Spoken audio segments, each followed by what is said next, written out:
মুরগির কলিজা গো, মুরগির এই যে পাখনা গো, খুবই মজা গো।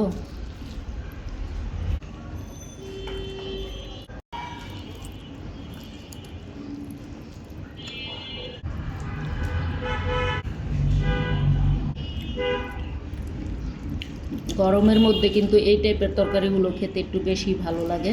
একটু করলার ঝোল, এরকম ট্যাংরা মাছ দিয়ে খেতে কিন্তু বেশ ভালো লাগে।